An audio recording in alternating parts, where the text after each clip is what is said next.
আজকে লেবু দিয়ে এবং লবণ দিয়ে আপনাদের সাথে শেয়ার করব কাঁঠাল বিচি পরিষ্কার খুব সুন্দর করে।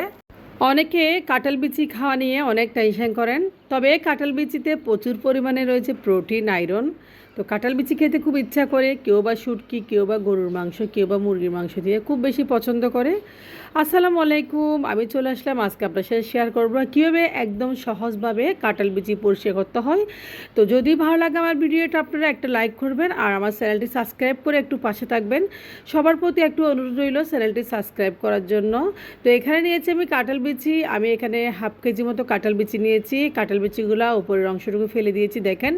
তো লালচে লালচে কালারগুলো একটু পরিষ্কার করে নেব, এতে আসলে কাঁঠাল বিচি অনেক পরিষ্কার হয়ে যায়। আর এই কাঁঠাল বিচি খেতে দুর্দান্ত স্বাদের হয়, অসাধারণ। তো দেখেন এখানে আমি লেবু নিয়েছি একটা, আর এই পাতি লেবু দিয়ে আমি আজকে কাঁঠাল বিচি পরিষ্কার করবো।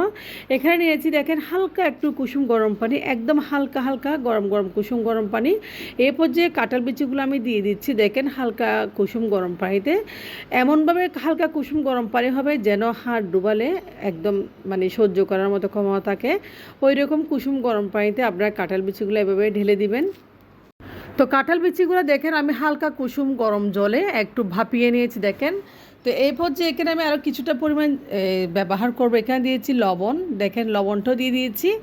আর লবণের কারণে কাঁঠাল বিচির উপরের অংশটা অনেকটা সফট হয়ে যাবে। আর দিয়েছি এখানে লেবুর রস, দেখতে পাচ্ছেন আমি এখানে লেবুর রস, লবণ, হালকা কুসুম গরম পানি দিয়েছি।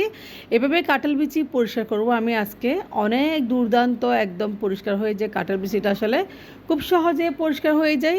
আপনারা দেখে নেবেন। এখন দেখেন আমি এখন ঢাকনা দিয়ে ঢেকে রাখবো অন্ততপক্ষে 30 মিনিটের জন্য।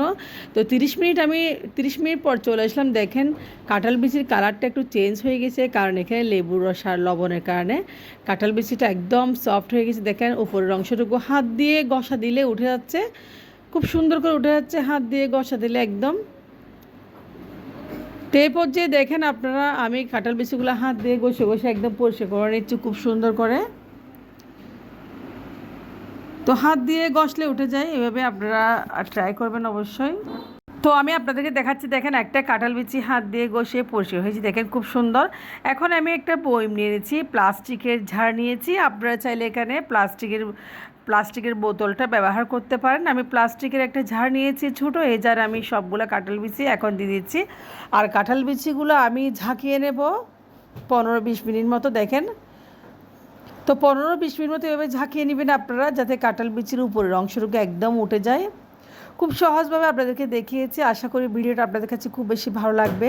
আর ভালো লাগলে লাইক কমেন্ট করবেন, শেয়ার করবেন আর চ্যানেলটি সাবস্ক্রাইব করে রাখবেন। যারা এতক্ষণ ভিডিওটা দেখে ফেলছেন অবশ্যই একটি লাইক করে দিবেন। তো দেখেন হাত দিয়ে ভালোভাবে বয়মটা ঝাঁকিয়ে নিচ্ছি। আমি ঝাঁকাতে ঝাঁকাতে প্রায় 15-20 মিনিট ঝাঁকিয়ে নিয়েছি। এই পর্যায়ে আমি থেমে যাব আর ঝাঁকাবো না। এখন আমি কাঁঠাল বিচিগুলো বের করে আপনাদের সাথে শেয়ার করব। তো কাঁঠাল বিচিগুলো দেখেন উপর থেকে দেখে বোঝা যাচ্ছে অনেকটা অংশ পরিষ্কার হয়ে গেছে। এবং আমি এখন আবারও দেখেন প্যানে নিয়ে নিচ্ছি সবগুলো কাঁঠাল বিচি। মাশাল্লাহ খুব সুন্দরভাবে পরিষ্কার হয়ে গেছে। আপনারা অবশ্যই ট্রাই করবেন, এভাবে কাঁঠাল বিচি পরিষ্কার করবেন, দেখবেন, আমাকে কমেন্ট করে জানাবেন। দেখেন কতটুকু পরিষ্কার হয়ে গেছে, মাশাল্লাহ অনেকটা পরিষ্কার হয়ে গেছে কাঁঠাল বিচি। তো কাঁঠাল বিচিগুলো দেখেন আমি একটা এখন এই প্লেটে নিয়ে নিয়েছি, কত সুন্দর ধবধবে সাদা হয়ে গেছে। আমি আরেকটু পরিষ্কার করে নেব, সুন্দর করে ধুয়ে নেব, আরও পরিষ্কার হয়ে যাবে কাঁঠাল বিচিগুলো। তো এখন রান্না করা একদম উপযোগী হয়ে গেছে কাঁঠাল বিচিগুলো। মাশাল্লাহ দেখতে যেরকম খেতেও সেরকম হবে। তো আশা করি ভিডিওটা আপনাদের কাছে ভালো লাগছে। ভালো লাগলে আপনারা অবশ্যই আমার সাথে থাকবেন। দেখেন কাঁঠাল বিচিগুলো আমি রান্নার জন্য প্রিপারেশনে চলে যাচ্ছি। তো আপনারা ভালো থাকবেন, আমার জন্য দোয়া করবেন। আমার অবশ্যই কাঁঠাল বিচির সহজ উপায়ে কীভাবে পরিষ্কার করে নিয়েছি ওটা আপনারা অবশ্যই শেয়ার করবেন, কমেন্টস করবেন। তো ভালো থাকবেন আপনারা। আল্লাহ হাফেজ, আসসালামু আলাইকুম।